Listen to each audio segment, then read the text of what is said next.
श्री कृष्ण के जाने के बाद राधा का क्या हुआ? कन्हैया ने क्यों तोड़ी थी बांसुरी? जब कभी प्रेम और त्याग की बात की जाती है तो कृष्ण और राधा का नाम सबसे पहले आता है।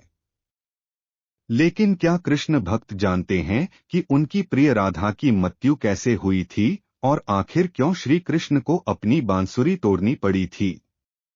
राधा श्री कृष्ण के बचपन का प्यार थीं। श्री कृष्ण जब 8 साल के थे तब से दोनों के बीच प्रेम था। राधा श्री कृष्ण के दैवीय गुणों से परिचित थीं। उन्होंने जिंदगी भर अपने मन में प्रेम की स्मृतियों को बनाए रखा। यही दोनों के रिश्ते की सबसे बड़ी खूबसूरती है। श्री कृष्ण को केवल 2 ही चीजें सबसे ज्यादा प्रिय थीं। ये दोनों चीजें भी आपस में एक दूसरे से गहराई से जुड़ी हुई थीं, एक बांसुरी और दूसरी राधा। कृष्ण की बांसुरी की धुन ही थी जिससे राधा श्री कृष्ण की तरफ खींची चली गईं। राधा की वजह से श्री कृष्ण बांसुरी को हमेशा अपने पास ही रखते थे। भले ही श्री कृष्ण और राधा का मिलन ना हो सका, लेकिन उनकी बांसुरी उन्हें हमेशा एक सूत्र में बांधे रखा।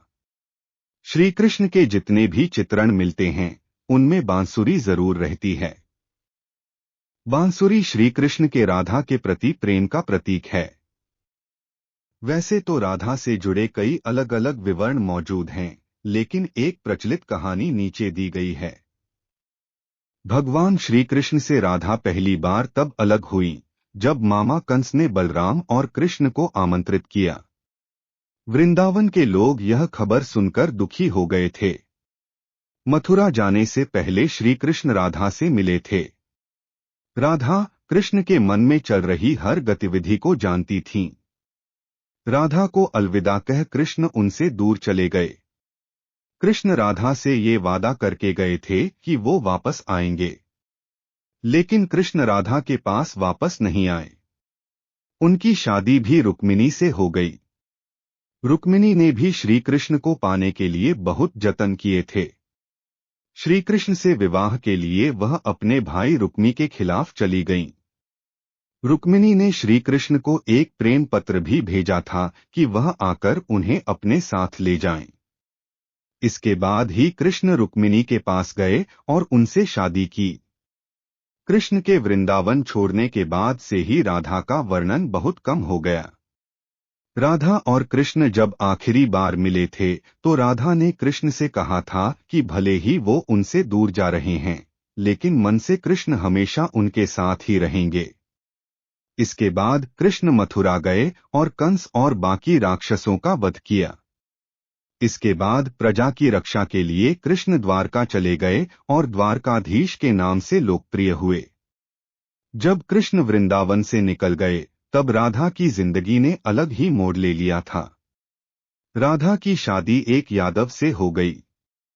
राधा ने अपने दाम्पत्य जीवन की सारी रस्में निभाईं और बूढ़ी हुईं, लेकिन उनका मन तब भी कृष्ण के लिए समर्पित था।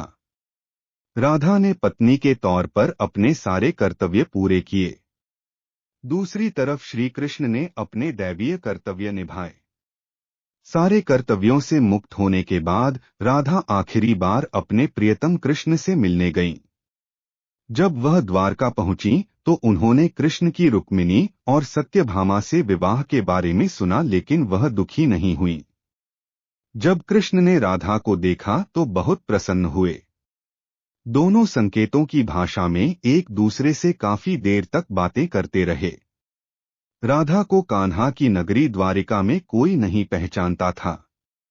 राधा के अनुरोध पर कृष्ण ने उन्हें महल में एक देविका के रूप में नियुक्त किया। राधा दिन भर महल में रहती थीं और महल से जुड़े कार्य देखती थीं। मौका मिलते ही वह कृष्ण के दर्शन कर लेती थीं। लेकिन महल में राधा ने श्री कृष्ण के साथ पहले की तरह का आध्यात्मिक जुड़ाव महसूस नहीं कर पा रही थीं, इसलिए राधा ने महल से दूर जाना तय किया। उन्होंने सोचा कि वह दूर जाकर दोबारा श्री कृष्ण के साथ गहरा आत्मीय संबंध स्थापित कर पाएंगी। उन्हें नहीं पता था कि वह कहाँ जा रही हैं, लेकिन भगवान श्री कृष्ण जानते थे। धीरे धीरे समय बीता और राधा बिल्कुल अकेली और कमजोर हो गईं। उस वक्त उन्हें भगवान श्री कृष्ण की आवश्यकता पड़ी। आखिरी समय में भगवान श्री कृष्ण उनके सामने आ गए। कृष्ण ने राधा से कहा कि वह उनसे कुछ मांगे, लेकिन राधा ने मना कर दिया। कृष्ण के दोबारा अनुरोध करने पर राधा ने कहा कि वह आखिरी बार उन्हें बांसुरी बजाते देखना चाहती हैं। श्री कृष्ण ने बांसुरी ली और बेहद सुरीली धुन में बजाने लगे। श्री कृष्ण ने दिन रात बांसुरी बजाई, जब तक राधा आध्यात्मिक रूप से कृष्ण में विलीन नहीं हो गई। बांसुरी की धुन सुनते सुनते राधा ने अपने शरीर का त्याग कर दिया। कृष्ण जानते थे कि उनका प्रेम अमर है, बावजूद वे राधा की मृत्यु को बर्दाश्त नहीं कर सके। कृष्ण ने प्रेम के प्रतीकात्मक अंत के रूप में बांसुरी तोड़कर झाड़ी में फेंक दी। उसके बाद से श्री कृष्ण ने जीवन भर बांसुरी या कोई अन्य वादक